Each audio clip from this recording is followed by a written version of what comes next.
All right, so this is lesson 8.3, solving proportions. And I'd like you to start in your packet on the vocabulary page. This is in the beginning of your packet. You should already have completed the vocabulary, but just a quick review.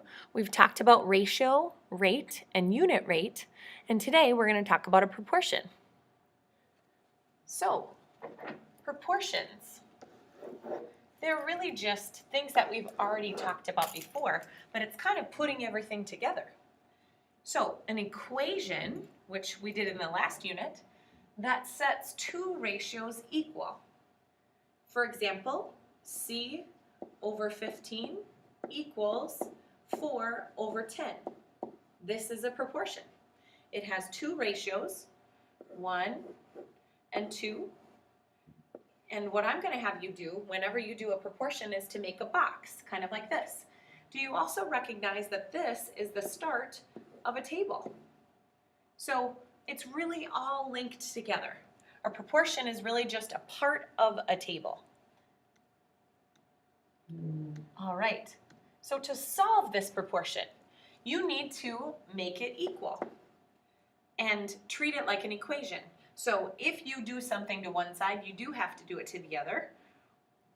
And if you do something to the top, you also have to do it to the bottom. So we're going to learn a few different ways of solving these proportions, and you might come up with your own creative ways to also solve them. The goal is to get these two ratios to be equal and to find the missing number. A constant of proportionality is really just the ratio that you are setting equal. So in this example, 4/10 is the constant that we know. 4 divided by 10 would be 0.4, and so that is our unit rate. It has a lot of different names, so just be familiar with these words. Constant of proportionality means the same thing as unit rate. And later we will also see that it's called the rate of change. When you are doing some of the activities in class, if you did the computer activities, you saw that that was also the steepness of the line. So if this unit rate is given, it's going to be greater than this unit rate because the line is steeper. It's going up faster. It also might mean that the cost is higher for that. All right, so moving forward or moving down on your page just a little bit, you don't actually have to move anything. You'll see a spot for us to take some notes for solving proportions. So please follow along with me. When you are solving proportions, you always want to start off with an equation, with an equal sign. And you want to organize your equation so that the if is complete and the then has something missing. So, for example, if I start off with a problem, let's say that I'm buying nail polish, and it's $5 for 2 bottles. Notice that I'm writing my units, so this is a rate. $5 per 2 bottles. This is the if because we know both of the numbers, and we might even make this into a box. I would recommend for organizing your work that you make every proportion into a box. On this side, we are trying to find out how many bottles we can buy for $15. And this would be the problem. It would give you these 3 numbers, and you would have to find out this missing number. I would always put the missing number under the then side. Okay, so if $5 is for 2, then how many could I buy with 15? Again, there are many ways to do this problem. One way is to think about the ratio tables that we used to do. There is a missing number here, 10, which would be 4 in the middle. I got that just by adding 5 plus 5 is 10, and 2 plus 2 is 4. If I continue going by 5s, then I get to 15, and if I continue going by 2s in the bottom, x equals 6. That's one way. So these are the ways to solve. Solve, or methods to solve. Let's write it like that. Methods to solve. Step 1 is ratio tables. can make a ratio table and fill in the missing parts, okay, especially with an easy one like this. You could also use what I call a scale factor. Remember, the word factor means multiply. So you basically ask yourself, what do I multiply 5 by to get 10? And you always want to go in this direction. So to get from 5 to 10, I know that I multiply by 3. That's the scale factor. And then I would do the same to the bottom. Whatever you do to the top, you have to do to the bottom. 2 times 3 is 6, and that would again give me my answer. Another method would be to simplify. All of these methods don't work for every problem. But if you simplify 5 over 2, you would get 2.5 over 1. This is also the unit rate method. Sometimes it's easier to find out how much 1 would cost, and then you have to figure out how much would that be for $15. Again, in this case, it's not very helpful, but it would still work. So I still have to figure out how many times does 2.5 go into 15, and I can find that by dividing. So I'd do 15 divided by 2.5, and that should be 6. Double check on your own calculator.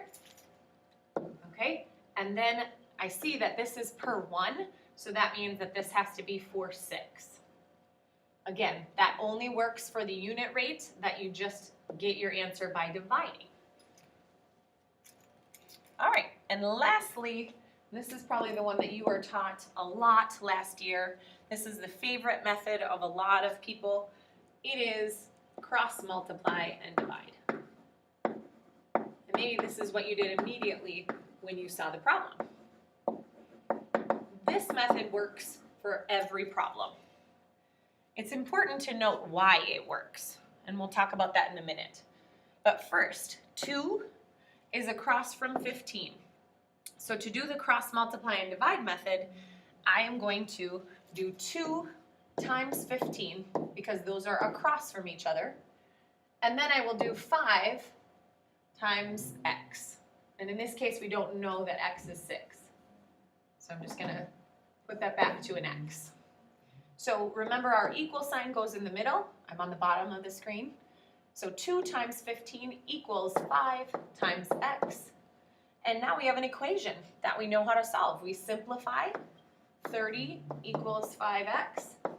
And then we undo by dividing by 5. And that tells me that my answer, again, is x equals 6. You may be asking yourself, why is she giving us 4 different ways to solve the same problem? And the reason is simple. Some problems will work better with ratio tables, while others will work better with cross multiply and divide. It's important to have multiple methods to solving the problem. Looking at the bottom, there's a hint here. Look for horizontal and vertical relationships. And if none exist, then use cross products to solve for x. That's the cross multiply and divide. So first try to see if there's any relationship between the two. And you can also look this way.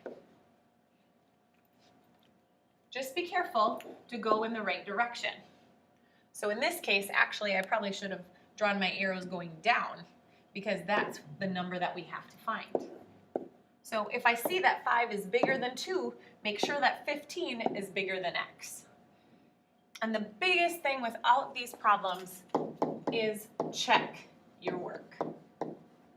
And make sure your answer makes sense. If I got 20, or some bigger number than 15 for this problem, then you know that that can't be correct, because 5 is over 2, and 15 then has to be over a smaller number. All right, let's try a couple more problems. If you want to write these on a separate sheet of paper, I would recommend it. Let's just make sure that we're aware of the different methods. Let's say that I made 3 basketball shots out of 5. And so these are shots made out of shots taken. Pretty good. If I want to figure out how many shots I would make out of 430, and this is assuming that I would keep the same rate, then I could solve this proportion. I need to find x, the number of shots that I would make out of 430. To do this, you can look for horizontal relationships. You can also look for vertical relationships. In this case, I would look horizontal. Does 5 go into 430? How many times? You can do that. 430 divided by 5. That gives me my my horizontal relationship. So 430 divided by 5 is 86. That means that I can multiply the top by 86. As long as I keep these two numbers the same, it gives me the same answer. And if you don't like this method, again, you can choose a different method. So to get my answer, I would do 3 times 86, which would be 258 shots. Make sure that that is your answer, that only that number is your answer. If you instead want to do the cross multiply and divide, you'd end up doing 3 times 430 divided by 5, which is a much bigger number, but it would still work. All right, let's try another problem. And we're going to do more of these in class. So let's say that I have 32 over 56, and this is just a proportion problem. I don't have a situation involved with it. Notice again that I put the numbers that I know together on the left side. That's usually the easiest. And I put the number that I don't know on the right side. This time it's on the top. Sometimes it's on the bottom. Okay, do you see right away a relationship between 7 and 56? That's what I saw right away. And when you think of these relationships, it always has to be multiply or divide. It can never be an addition, because we're talking ratios, and ratios are always multiplicative or multiplying. So I see right here that I can divide this by 8. If I divide by 8 on the bottom, I divide by 8 on the top. That's the same thing as multiplying by 1/8, and that's why it works. If you get that, you can see right away that k is 4. Make sure that you check your answer. I apologize, I forgot to remind you on the last one. Do 32 divided by 56 in your calculator. You get a big long decimal, right? You just need to see, is it equal to 4 over 7? So now do 4 divided by 7 in your calculator, and you see that it does equal 0.5714, ... which means that is a check. We got the right answer. Always check to make sure that your answer makes sense and that it works. All right, we'll do more problems like this tomorrow, but I want you to see that if it's an easy multiplication or division, that you should do that in your head. If it's a problem where you can simplify, you could have also simplified 32 over 56. Can you see that that's also equal to, if I divide by 8 right here, it's equal to the fraction 4/7, and then that automatically gives you your answer. K has to be 4, because it has to be equal to 32 over 56.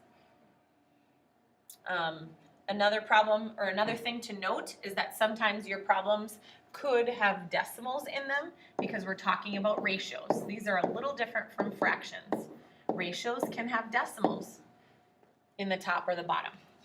So in this problem, again, to solve for n, I would suggest making a box. And again, in this case, it just so happens that the horizontal, you can see that you multiply by 4. So in this case, multiply by 4 on the top. Oops, sorry. 3.2 times 4 equals, let me see, 12.8. And then write your final answer, n equals 12.8. Make sure your answer makes sense. Do 3.2 divided by 9 on your calculator. And I got 0.35 repetend. It doesn't have to be pretty, but it does have to equal 12.8 over 36. This is your check step. 12.8 divided by 36 is 0.35 repetend. Yay! Check. So box up your final solution. All right, I hope that helps you to be able to have successful strategies for solving proportions.